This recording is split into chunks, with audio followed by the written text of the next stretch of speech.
નમસ્કાર વિદ્યાર્થી મિત્રો, તપોવન વિદ્યાલયમાં આપ બધાનું સ્વાગત છે. છેલ્લે આપણે વાત કરતા હતા કે જે સંસાધનોની માત્રા વધારી શકાય એના વિકાસ માટે પ્રયત્ન કરવો જોઈએ. જે સંસાધનો આપમેળે વધી શકતા નથી એનો વપરાશ ઓછો કરવો જોઈએ. એનો એક મુદ્દો છેલ્લો કે નાગરિકને સંસાધનના વિવેકપૂર્ણ ઉપયોગ સાથે જોડાયેલી તમામ બાબત અંગે વાકેફ કરી અને જનજાગૃતિ કેળવવી. દરેક નાગરિકને સમજાવવાની ફરજ આપણી છે, કારણ કે આપણે ભણેલ ગણેલ છે ને આપણે ખબર છે કે કુદરતી સંસાધન કેટલું અમૂલ્ય છે. ભલે કુદરતે આપેલું છે જેની કોઈ કિંમત નથી. વાયુ એટલે કે પવન, ઓક્સિજન, વરસાદ, એની કોઈ કિંમત નથી આમ જોવા જઈએ તો. પણ એનો બેફામ ઉપયોગ કરી તો એની બહુ મોંઘી કિંમત ચૂકવવી પડે, આપણે બધા જાણીએ છીએ. એટલે દરેક નાગરિકને આપણે સમજાવી શકીએ કે જેટલા સંસાધનો છે જરૂર ઉપયોગ કરો. વિકાસ કરવામાં સંસાધનનો ઉપયોગ કરવો જરૂરી જ છે, નહીંતર વિકાસ ન થાય. ઉપયોગ કરો જરૂર પૂરતો, એનાથી આપણે એમને વાકેફ કરી શકીએ, આવી જનજાગૃતિ કેળવી શકીએ. હવે લઈએ આપણે જમીન નિર્માણ. જમીન નિર્માણ એટલે આપણી પૃથ્વી ઉપર આ જે જમીન છે એનું નિર્માણ કઈ રીતે થયું. તો સામાન્ય રીતે ભૂસપાટીનું ઉપલું પડ કે જેમાં વનસ્પતિ ઉગે છે તેને આપણે જમીન તરીકે ઓળખીએ છીએ. જમીન એટલે પૃથ્વીના પોપડા પરનો અનેકવિધ કણોથી બનેલ એક પાતળું પડ. એમાં ખનિજો, ભેજ, હ્યુમસ, સેન્દ્રિય તત્વો અને હવા મળેલા હોય છે. માટીની નીચે તેમાં મૂળ ખડક સ્તરો આવેલા હોય છે. જમીનનું નિર્માણ મૂળ ખડકોના ખવાણ અને ધોવાણથી મળતા પદાર્થોથી થાય છે, જેમાં જૈવિક અવશેષો, ભેજ અને હવા ભળે. અન્ય રીતે કહી તો જમીન ખનિજો અને જૈવિક તત્વોનું કુદરતી મિશ્રણ છે. તેમાં વનસ્પતિના વૃદ્ધિ અને વિકાસ કરવાની ક્ષમતા છે. સામાન્ય રીતે જમીન એટલે ભૂસપાટીનું ઉપલું પડ. એટલે આપણે ઉદાહરણ દઈ શકીએ સફરજનની ઉપરની છાલ, રાઈટ, એવું પડ છે, એમાં વનસ્પતિ ઉગે. હવે એ જમીનને બનાવવા માટે શું શું જોઈ જુઓ. અનેકવિધ કણ ભેગા થયા છે. ખનિજ, ભેજ, હ્યુમસ, સેન્દ્રિય તત્વો, હવા. હવે કઈ રીતે જમીનનું નિર્માણ થયું જુઓ. તો જે મૂળ ખડક ત્યાં હોય એનું ખવાણ કે ધોવાણ થયું, એટલે પથ્થરના ખડકનું ખવાણ ને ધોવાણ થયું, એમાં ખનિજ તત્વો બધાય ઉમેરાણા. કયા? ખડક, ખનિજ, ભેજ, હ્યુમસ, બધું ઉમેરાણું. પાછળથી એમાં જૈવિક તત્વો આવ્યા, એટલે કે જીવના અવશેષો, વનસ્પતિ, મૃત પ્રાણીઓ, ભેજ, હવા, આ પાછળથી ઉમેરાણું. બધા ખનિજો અને ખડકો પહેલાં હતા, આ બધું પાછળથી અંદર ઉમેરાણું. આ મિશ્રણ થયું ને જમીન બની. સમજાઈ ગયું? ફરી વખત, ખનિજો અને જૈવિક તત્વો બેયનું મિશ્રણ એટલે જમીન. મૂળ ખડક ધોવાણ થયું, ખવાણ થયું, એ ખડક ધોવાઈ ગયો, ખવાઈ ગયો, એ પડમાં પથરાતો ગયો, રાઈટ. હવે એમાં હ્યુમસ ભરી, પછી સેન્દ્રિય તત્વો ભર્યા, ખનિજો ભરી, આ બધી અંદર એક ઠેકાણે જમા થઈ. આ જમા થયા પછી અંદર ભેજ, હવા અને જૈવ અવશેષો, વનસ્પતિઓ અને પ્રાણીઓને એના અવશેષો અંદર મળ્યા. આ બધાનું જે મિશ્રણ થયું ને એ બન્યું જમીન. એટલે હાવ સીધી લીટીમાં કોઈ પૂછે કે જમીન એટલે શું, તો એક લીટીમાં આપણે જવાબ દઈ શકીએ કે જમીન એટલે ખનિજો અને જૈવિક તત્વોનું કુદરતી મિશ્રણ છે. વનસ્પતિના વૃદ્ધિ અને વિકાસ કરવાની ક્ષમતા છે. વનસ્પતિને આગળ વધારવી હોય, વનસ્પતિ મોટી કરવાની તાકાત જમીનમાં જ છે. 12 માળનું એપાર્ટમેન્ટ, છત ઉપર વનસ્પતિ ન થાય. હા, પર્વત હોય તો એમાં થાય. તો પર્વત છે એ શું છે? તો કે એક પહાડ છે એનું ખવાણ ધોવાણ થયું, એની હારે હવા ભરી, જેવી તત્વો ભર્યા અને જમીન બની. લઈએ જમીન.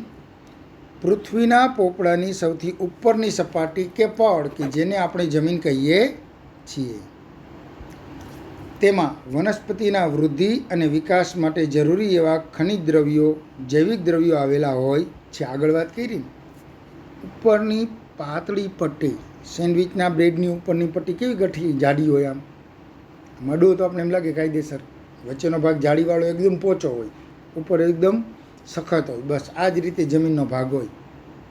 વનસ્પતિ વૃદ્ધિ વિકાસ માટે જમીન જરૂરી છે. એમાં ખનિજ દ્રવ્યો અને જૈવિક દ્રવ્યો આવેલા હોય છે. જોકે તેનું પ્રમાણ બધી જમીનમાં એક સરખું હોતું નથી. આમ જમીન એટલે સેન્દ્રિય પદાર્થયુક્ત ઝીણા કણોવાળો પોચો ખડક પદાર્થ.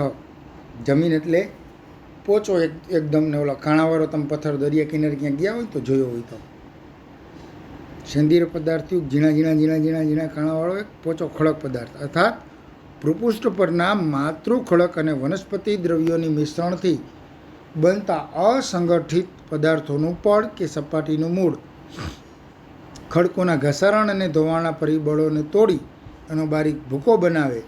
આ ભૂકો કે ચૂર્ણમાં વનસ્પતિ, જીવજંતુઓ, વિઘટન કે સળવાથી બનેલ સેન્દ્રિય તત્વો એમાં ઉમેરાય અને આ સેન્દ્રિય તત્વો વનસ્પતિના વિકાસમાં મહત્ત્વની ભૂમિકા ભજવે.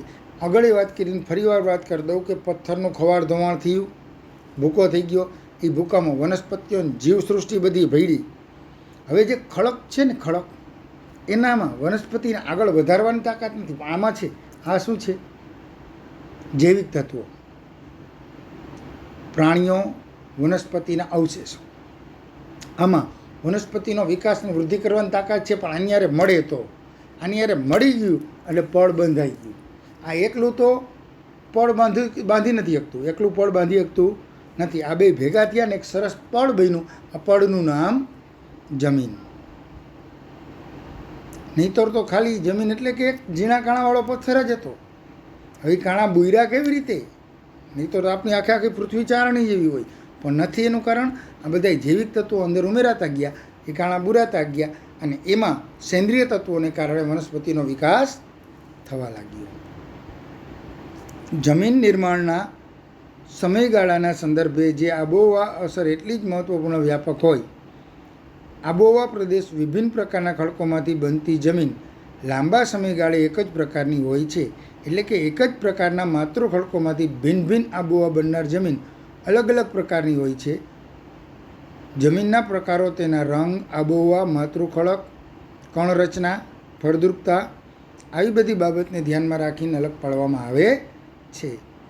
નિર્માણ થાય ને ત્યારે જે જમીન જે જગ્યાએ નિર્માણ થઈ ત્યાં કેવું વાતાવરણ, ત્યાં કેવી આબોહવા,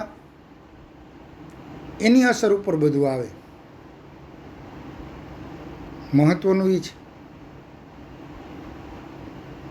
આબોહવા અસર કરે, કેવી અસર કરે? મહત્વની. મૂળ એક ખડકમાંથી બે ભાગ વેચાઈ ગયા હોય, બે ખડક એક જ મૂળ ખડકના ભૂકા થઈને એક આ બાજુ ગયો ને એક આ બાજુ ગયો. આ બાજુ આબોહવા ગરમ છે ને આ બાજુ આબોહવા એકદમ ઠંડી છે, તો આ બેયના જમીનના પ્રકારમાં ફરક છે. બેયનો ભૂકો તો કે એક જ ખડકમાંથી બેયનો. કેમ ફરક છે? બેયની આબોહવા ફરક છે. આબોહવા એટલે મહત્વપૂર્ણ છે. વિભિન્ન પ્રકારના ખડકોમાંથી બનતું હોય, અલગ અલગ આબોહવામાં જમીન તૈયાર થતી હોય તો અલગ જ થાય. એક ખડકમાંથી બે આબોહવામાં વેચાઈ જાય તોય અલગ થાય, પણ એક ખડકમાંથી એક જ આબોહવામાં જતું હોય તો એક જમીન. અને બે ખડકમાંથી ભૂકો વાત કરી ને, એક ખડકમાંથી એક આમ ગયો એટલે ઠંડુ ને આમ ગયો એટલે ગરમ, પણ આ એક જ ખડક છે, રાઈટ? એક ભાગ આમ ગયો ગરમ, એક ભાગ આમ ગયો ગરમ, તો આ બે જમીન હરખી જ થાય, ખડક એક. આવી રીતે બે ખડક છે, બેયના ભાગ આમ ગયા, બે ગરમ, તો અહીંયા બે જમીન હરખી થાય. બે માતૃ ખડક બેયના અલગ છે છતાંય. શું કામ? કે બેયની આબોહવા એક થઈ ગઈ. જ્યાં આબોહવા જુદી પડે ને ત્યાં જમીનનો પ્રકાર પણ જુદો પડે. એટલે એની રંગ, એની આબોહવા, એના માતૃ ખડકો કેવા, એની કણરચના કેવી, ફળદ્રુપતા કેવી, એની ઉપર જમીનના પ્રકાર પડે છે. જોઈએ જમીનના પ્રકારો.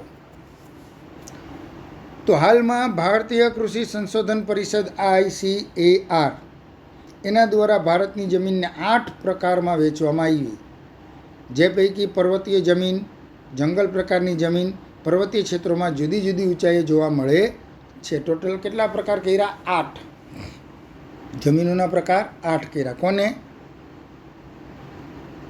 ભારતીય કૃષિ સંશોધન પરિષદ ICAR.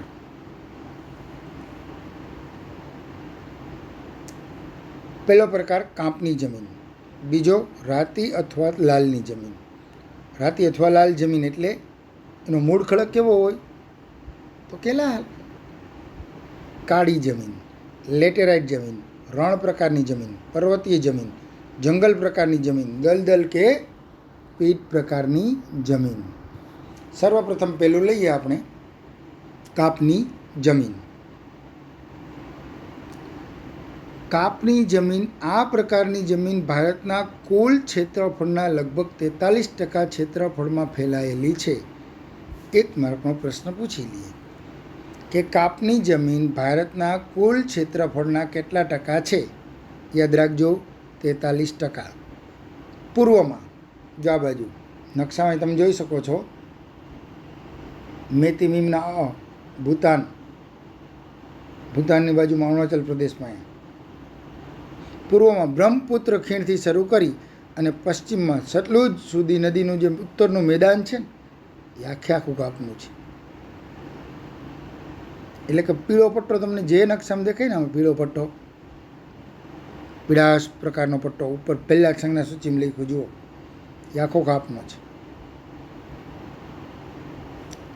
દક્ષિણ ભારતમાં નર્મદા, તાપી, મહાનદી, ગોદાવરી, કૃષ્ણા, કાવેરી, આનો જે ખીણ પ્રદેશ છે તે પૈકી મહાનદી, ગોદાવરી, કૃષ્ણા અને કાવેરીના મુખ ત્રિકોણ પ્રદેશમાં આ પ્રકારની જમીન આવેલી છે. શું કામ? તો આગળ મેં વાત કરી હતી કે નદી જ્યારે પોતે નીકળે એટલે ઘસારણ પામે ત્યારે પોતાની સાથે કાપ વહાવીને લઈ જાય છે. એટલે આ બધી નદીઓ ભલે અમુક હિમાલયની છે ને અમુક હંગામી નદીઓ છે, પણ જ્યારે નીકળે ને ત્યારે ઘસારણ સાથે કાપ લઈ જાય છે. એટલે આ બધી નદીઓના મુખ ત્રિકોણ પ્રદેશમાં આ પ્રકારની જમીન છે. કાપની જમીનનું નિર્માણ નદીઓ દ્વારા નિક્ષેપિત થતા કાપને આભારી છે. આગળ આવ્યું ને કે નદી જે પર્વતીય વિસ્તારોમાંથી અહીંથી નીકળે એટલે અહીંથી પોતાની યારે બધું ઘસારણ કરી લેતી જાય, બધું, અને જ્યાં અટકે ત્યાં નાખી દે. બ્રહ્મપુત્ર આપણે આગળ વાત કરી ને, આમાં માલતી હતી, જ્યાં અટકે એ નાખી દે.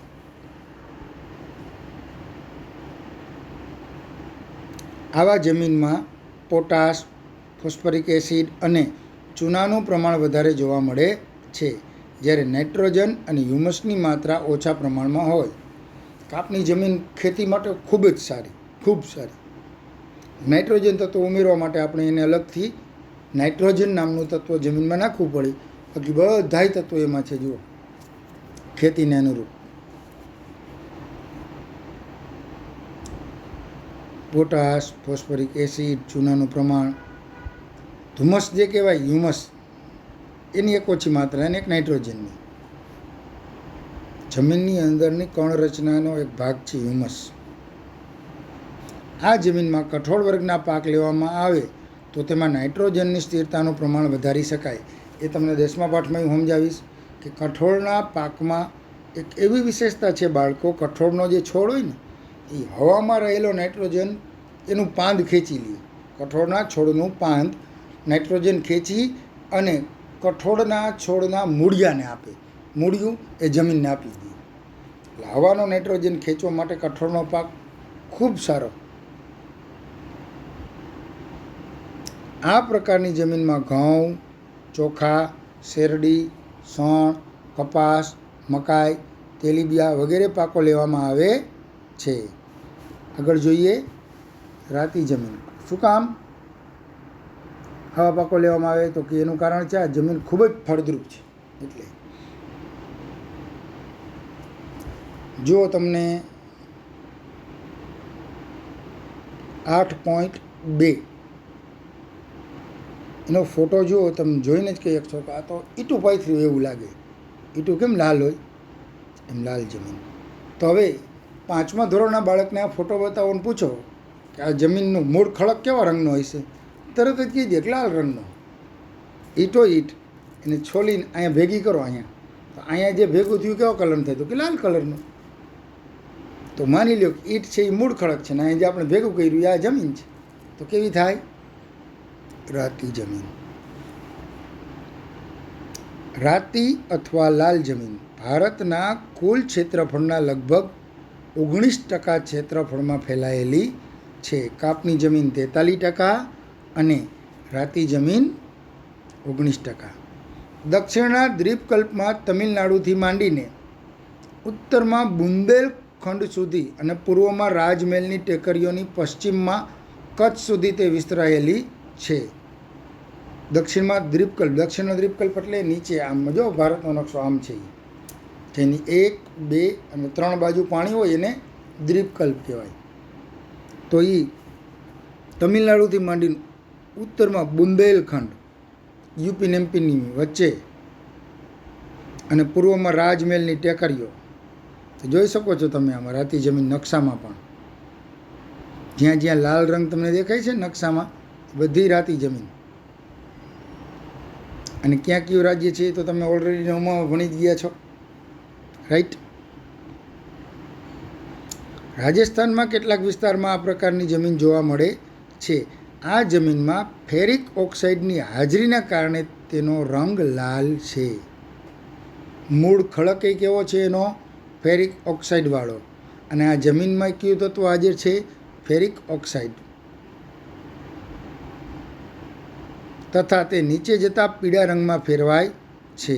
પછી વધારે આને ખોદકામ કરો અને આનો જે મૂળ ખડક છે એને હાવ કાઢી નાખો, ઊંડા ઉતરતા જાઓ તો એનો રંગ થોડોક પીળાશ ઉપર આવી જાય. ઉપરથી આપણે લાલ દેખાય છે એ જ વાત કરું છું.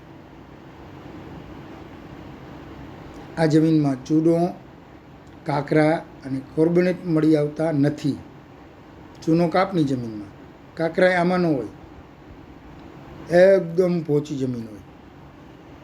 કાંકરો તમને ઝીણા મોટો હજી કાળી જમીનમાં જોવા મળે, કાપની જમીનમાં જોવા મળે, પહાડી જમીનમાં જોવા મળે, પણ આમાં ના હોય. મોટે ભાગે આ જમીનમાં શું હોય તો કે મેગ્નેશિયમ, ફોસ્ફેટ, નાઇટ્રોજન અને પોટાશની ઉણપ જોવા મળે છે. મોટે ભાગે આ જમીનમાં શું હોય તો કે માત્ર એક જ તત્વ જાજુ હોય, ફેરિક ઓક્સાઇડ. બાકી આમાં જો ચૂનો, કાંકરા, કાર્બોનેટરી ના હોય અને મેગ્નેશિયમ, ફોસ્ફેટ, નાઇટ્રોજન ને પોટાશ હોય પણ બહુ જૂજ માત્રામાં એની ઉણપ જોવા મળે. કાપની જમીનની સરખામણીએ આ જમીન એટલી ફળદ્રુપ નથી. એટલે ઊંધું પૂછી લઈએ, મેં હમણાં પ્રશ્ન કર્યો એવી રીતે કે રાતી જમીનમાં મોટે ભાગે મેગ્નેશિયમ, ફોસ્ફેટ, નાઇટ્રોજન ને પોટાશ જોવા મળે છે. સાચું ખોટું આપણે ઉણપ નામનો શબ્દ ભૂલી ગયો અને આપણે એમ થાય કે આ તો વાંચ્યું હતું, સાચું જ આવે. વચ્ચે જુઓ ઉણપ શબ્દ મૂક્યો. ઉણપ એટલે ખામી. મોટે ભાગે મેગ્નેશિયમ, ફોસ્ફેટ, નાઇટ્રોજન, પોટાશની ખામી જોવા મળે છે. આવા પ્રકારની જમીનમાં કાપની જમીનની જેમ, ફળદ્રુપ જમીનની જેમ જે પાકો થાય છે એવા પાકો અહીંયા થતા નથી. કારણ કે નંબર 1 ઉપર કાપની જમીન આવે. આવી જમીનમાં બાજરી, કપાસ, ઘઉં, જુવાર, અળસી, મગફળી, બટાટા વગેરે પાક લેવામાં આવે છે. કારણ કે આ ફેરિક ઓક્સાઇડવાળી જમીન છે ને એ જમીનને, એ તત્વને જે પાક હારે સંલગ્નતા હોય એવો પાક અહીં થાય.